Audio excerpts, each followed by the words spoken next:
ಕರ್ನಾಟಕ ರಾಜ್ಯದ 224 ವಿಧಾನಸಭಾ ಕ್ಷೇತ್ರದಲ್ಲಿ ಸಿದ್ದರಾಮಯ್ಯನವರ ಸರ್ಕಾರಕ್ಕೆ ಸಡ್ಡು ಹೊಡೆದಂಥ ಕ್ಷೇತ್ರ ಯಾವುದು ಕೇಳಿದರೆ ಆರಂಭ ಆಗ್ತಾ ಇರೋದು ಕಾರ್ಕಳ ಕ್ಷೇತ್ರದ ಮೂಲಕ ಇಡೀ ರಾಜ್ಯಕ್ಕೆ ಈ ಪ್ರತಿಭಟನೆ ಅಲೆ ವ್ಯಾಪಿಸುತ್ತೆ ಅನ್ನುವಂಥ ವಿಶ್ವಾಸ ಇದೆ ನನಗೆ. ಕಾರ್ಕಳದ ಜನಾದರಣೀಯ ಶಾಸಕರಾದ ಸುನೀಲ್ ಕುಮಾರ್ ಅವರಿಗೆ ಈ ಪ್ರತಿಭಟನೆಯ ನೇತೃತ್ವ ವಹಿಸಿದ್ದಕ್ಕೋಸ್ಕರ ನಾನು ಅಭಿನಂದನೆಗಳನ್ನು ಧನ್ಯವಾದಗಳನ್ನು ಸಲ್ಲಿಸ್ತೇನೆ. ಪ್ರಜಾಪ್ರಭುತ್ವದಲ್ಲಿ ಒಂದು ಸರ್ಕಾರವನ್ನು ಆರೋಗ್ಯಕರವಾದಂಥ ಟೀಕೆ ಮಾಡುವುದು ಪ್ರತಿಪಕ್ಷದ ಜವಾಬ್ದಾರಿ. ಆದರೆ ಸಿದ್ದರಾಮಯ್ಯನವರ ಸರ್ಕಾರಗಳನ್ನು ಯಾವ ಶಬ್ದಗಳಿಂದ ಖಂಡಿಸಬೇಕು ಅಂತ ಗೊತ್ತಾಗದೇ ಇರುವಷ್ಟು ಕೆಟ್ಟತನದ ಆಡಳಿತವನ್ನು ಮಾಡಿರುವಂಥ ಸರ್ಕಾರ ಯಾವುದು ಕೇಳಿದರೆ ಅದು ರಾಜ್ಯದ ಕಾಂಗ್ರೆಸ್ ಸರ್ಕಾರ ಅನ್ನೋದೇ, ಬೇರೆ ವಿಧಿ ಇಲ್ಲ ಅನ್ನುವಂಥ ಮಟ್ಟಕ್ಕೆ ಒಂದು ಬಂದುಬಿಟ್ಟಿದ್ದೇವೆ. ಯಾವುದ್ರ ಬಗ್ಗೆ ಟೀಕೆ ಮಾಡೋಣ?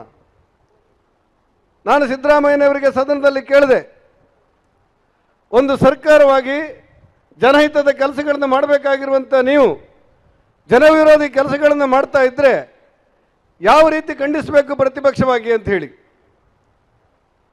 ಅನೇಕ ವಿಚಾರಗಳ ಬಗ್ಗೆ ಮಾತಾಡಬೇಕಾದಂಥ ಅವಶ್ಯಕತೆಗಳಿಲ್ಲ.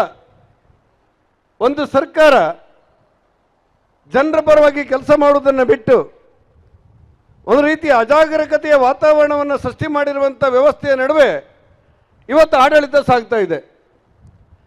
ಸಿದ್ದರಾಮಯ್ಯನವರ ಬಳಿ ಕಾಂಗ್ರೆಸ್ಸಿನವರು ಕೆಲವು ಶಾಸಕರು ಹೋಗ್ತಾರೆ, ಹೋಗಿ ಸರ್ ನಮ್ಮ ರಸ್ತೆಗಳು ನಿಂತು ಹೋಗಿವೆ, ರಸ್ತೆಗಳು ಗುಂಡಿ ಮುಚ್ತಾ ಇಲ್ಲ, ಯಾವ PW ರಸ್ತೆ ಆಗ್ತಾ ಇಲ್ಲ, ಪಂಚಾಯತ್ ರಾಜ್ ರಸ್ತೆ ಆಗ್ತಾ ಇಲ್ಲ, ಗ್ರಾಮ ಪಂಚಾಯತ್ನ ಯಾವ ರಸ್ತೆಗಳು ಕೂಡ ರಿಪೇರಿ ಆಗಿಲ್ಲ, ಕನಿಷ್ಠ ರಿಪೇರಿ ಮಾಡಲಿಕ್ಕಾದರೂ ನಮ್ಗೆ ಹಣ ಕೊಡಿ, ನಮ್ಮ ಕಾರ್ಯಕರ್ತರು ಜನ ನಮ್ಮನ್ನು ದೂಷಿಸ್ತಾ ಇದ್ದಾರೆ ಅಂತೇಳಿ ಹೇಳ್ತಾರೆ. ಆಗ ಸಿದ್ದರಾಮಯ್ಯನವರು ಹೇಳಿದರು, ಯಾರಿಗೂ ಆತಂಕ ಬೇಡ, ಜನ ನೆಮ್ಮದಿಯಲ್ಲಿದ್ದಾರೆ, ನಾನು ಗೃಹಲಕ್ಷ್ಮಿ ಕೊಡ್ತಾ ಇದ್ದೇನೆ ಅಂತ ಹೇಳಿದರು. ಹೇಳಿ 3 ತಿಂಗಳ ಒಳಗೆ ಮಂಡ್ಯ ಜಿಲ್ಲೆಯಲ್ಲಿ 10 ಗ್ರಾಮಗಳಿಂದ ಜನ ಆ ವಿಪರೀತ ಬಡ್ಡಿಗೆ ಹೆದರಿ ಬಡ್ಡಿ ಮೂಲಕ ಸಾಲ ತಗೊಂಡು, ಮೈಕ್ರೋ ಫೈನಾನ್ಸ್ ಮೂಲಕ ಸಾಲ ತಗೊಂಡು ಕರ್ನಾಟಕ ರಾಜ್ಯದ ಇತಿಹಾಸದಲ್ಲಿ ಪ್ರಥಮ ಬಾರಿಗೆ ಜನ ಗ್ರಾಮವನ್ನು ಬಿಟ್ಟು ಬೇರೆ ಊರಿಗೆ ತೆರಳುವಂಥ, ಗೂಳೆ ಹೋಗುವಂಥ ಪರಿಸ್ಥಿತಿ ನಿರ್ಮಾಣ ಮಾಡಿದ್ದಿದ್ರೆ ಅದು ಸಿದ್ದರಾಮಯ್ಯನವರದ್ದು ಸರ್ಕಾರ ಅಂತೇಳಿ ಅಲ್ಲ ಅಂತೇಳಿ. ಇಲ್ಲಿವರೆಗೆ ಜನರಿಗೆ ಕಷ್ಟ ಇರಬಹುದು, ನಷ್ಟ ಇರಬಹುದು, ನೋವು ಇರಬಹುದು, ಸಂಕಟ ಇರಬಹುದು, ಆದರೆ ಜನ ಮನೆ ಮಠವನ್ನು ಬಿಟ್ಟು ಹೋದಂಥ ಉದಾಹರಣೆಗಳಿಲ್ಲ.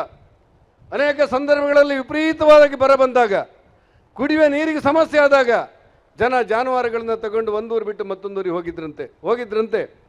ಆದರೆ ಇವತ್ತು ಸ್ವತಂತ್ರ ಭಾರತದಲ್ಲಿ ಯಾವುದೇ ರಾಜ್ಯದ ಯಾವುದೇ ಸರ್ಕಾರದಲ್ಲಿ ನಮಗೆ ಬದುಕಲಿಕ್ಕೆ ಸಾಧ್ಯ ಇಲ್ಲ, ಸಾಲಗಾರರ ಕಾಟ ತಳ್ಳಲಿಕ್ಕೆ ಆಗ್ತಾ ಇಲ್ಲ, ನಮ್ಮ ಮನೆಗೆ ಬೀಗ ಹಾಕಿ ಹೋಗ್ತಾ ಇದ್ದಾರೆ ಅಂತ ಹೇಳಿ ಬಡವರು ಹೆದರಿ ಊರು ಬಿಟ್ಟಂಥ ಪ್ರಕರಣ ಎಲ್ಲಿಯಾದರೂ ನಡೆದಿದ್ದರೆ ಅದು ಕರ್ನಾಟಕದ ಸಿದ್ದರಾಮಯ್ಯನವರ ಸರ್ಕಾರದಲ್ಲಿ ಮಾತ್ರ ಅನ್ನುವ ಕಾರಣಕ್ಕೋಸ್ಕರ ನಾನು ಸಿದ್ದರಾಮಯ್ಯನವರ ಆಡಳಿತವನ್ನು ಖಂಡಿಸಬೇಕಾಗಿದೆ.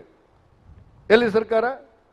ಪಂಚ ಗ್ಯಾರಂಟಿ ಬೇಕೋ ಬೇಡೋ ಅಕ್ಕಿ, 10 kg ಅಕ್ಕಿ ಬೇಕೋ ಬೇಡೋ ಕೇಳಿದವರು ಸಿದ್ದರಾಮಯ್ಯನವರು ತಾನೆ. ನಾನು ಸಿದ್ದರಾಮಯ್ಯನವರಿಗೆ ಒಂದೇ ಪ್ರಶ್ನೆ ಕೇಳಲಿಕ್ಕೆ ಇಷ್ಟಪಡ್ತಾ ಇದ್ದೇನೆ. ಬೇಕೋ ಬೇಡೋ ಅಕ್ಕಿ ಅಂತ ಕೇಳಿದವರು ನೀವು, 10 kg ಅಂತ ಹೇಳಿದವರು ನೀವು, ಹೇಳಿ ಕರ್ನಾಟಕ ಸರ್ಕಾರದಲ್ಲಿ ನಿಮ್ಮ ಸರ್ಕಾರದ ಮೂಲಕ 1 ಕಾಳು ಅಕ್ಕಿ ಕೊಟ್ಟಿದ್ದಿದ್ರೆ ಎಲ್ಲಿ ಕೊಟ್ಟಿದ್ದೀರಿ ಅಂತ ಹೇಳಿ. ಇವತ್ತು 5 kg ಅಕ್ಕಿಯನ್ನು ನಿಮ್ಮ ಕಾರ್ಕಳದಲ್ಲಿರುವಂಥ ಎಲ್ಲ ಸಹಕಾರ ಸಂಘಗಳ ಮೂಲಕ, ಸೊಸೈಟಿಗಳ ಮೂಲಕ 5 kg ಅಕ್ಕಿಯನ್ನು ಕೊಡ್ತಾ ಇದ್ದಾರೆ.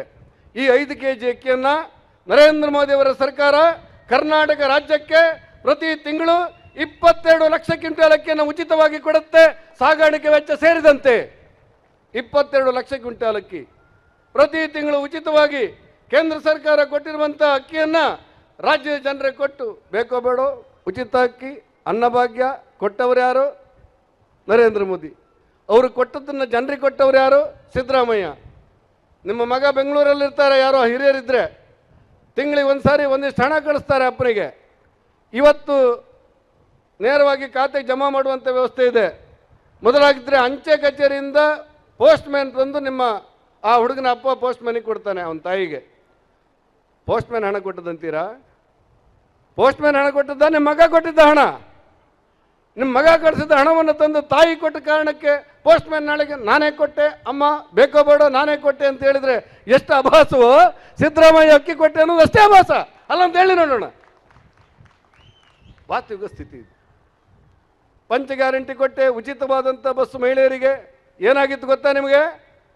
ರಾಜ್ಯ ಸರ್ಕಾರದ ವಿಧಾನಸಭಾ ಚುನಾವಣೆಯಲ್ಲಿ ನಾನು ಉಚಿತ ಕೊಡ್ತೇನೆ, ಖಚಿತ ಕೊಡ್ತೇನೆ, ಮಾದೇವಪ್ಪ ಕಾಕಾ ಪಾಟೀಲ ನಾನಿದ್ದೇನೆ ಅಂತ ಹೇಳಿದರು. ವಿದ್ಯುತ್ ಬಿಲ್ ಕಟ್ಟಬೇಕಾಗಿಲ್ಲ, ಮಾದೇವಪ್ಪ ನಿನಗೂ ಉಚಿತ, ಕಾಕಾ ಪಾಟೀಲ್ ನಿನಗೂ ಉಚಿತ ಅಂತ ಹೇಳಿದ್ರು ಸಿದ್ದರಾಮಯ್ಯನವರು. ಅವ್ರ ಸರ್ಕಾರ ಬಂತು. ಸರ್ಕಾರ ಬಂದಾಗ ಈ ಲೈನ್ ಮ್ಯಾನ್ಗಳೆಲ್ಲ ವಿದ್ಯುತ್ ಬಿಲ್ಲಿಗೆ ತಗೊಂಡು ಹೋಗ್ಲಿಕ್ಕೆ ಮನೆಗೆ ಹೋದರು. ಫೀಸನ್ನು ಕಿತ್ಬಿಟ್ರು. ನಾನೇ ವಿರೋಧ ಪಕ್ಷ ನಾಯಕನಾಗಿದ್ದೆ. ಕೆಳಮನೆಯಲ್ಲಿ ಸುನೀಲ್ ಕುಮಾರ್ ಇದ್ದರು. ನಮ್ಮ ಇಡೀ ಪಕ್ಷ ನಿರ್ಧಾರ ಮಾಡಿದೆವು. ನಾವು ಹೇಳಿದೆವು, ಒಬ್ಬರೇ ಒಬ್ಬ ಮನೆಯ ವಿದ್ಯುತ್ತಿನ ಫೀಸ್ ಕಿತ್ತರೆ 1000 ಗಟ್ಟಲೆ ಫೀಸ್ ಹಾಕಿ ಕೊಡ್ತೇವೆ ಬಿಜೆಪಿಯವರು. ಆ ದಿವಸ ಉಚಿತ ಉಚಿತ ಉಚಿತ ಖಚಿತ ಅಂತೇಳಿ ಓಡ್ ತಗೊಂಡು ಬಡವರ ಮನೆ ಫೀಸ್ ಕೇಳ್ತೀರಾ, ಕೇಳಿ ನೋಡೋಣ ತಾಕತ್ತಿದ್ರೆ ಅಂತ ಹೇಳಿ ನಾವು ಬಿಜೆಪಿಯವರು ಸಡ್ಡು ಹೊಡೆದೆವು. ಅವತ್ತಿಂದ ಫೀಸ್ ಕೇಳಲಿಕ್ಕೆ ಬರಲಿಲ್ಲ. ಕೊಟ್ಟದ್ದು ಕಾಂಗ್ರೆಸ್ ಸರ್ಕಾರ ಕೊಡಿಸಿದ್ದಾರು.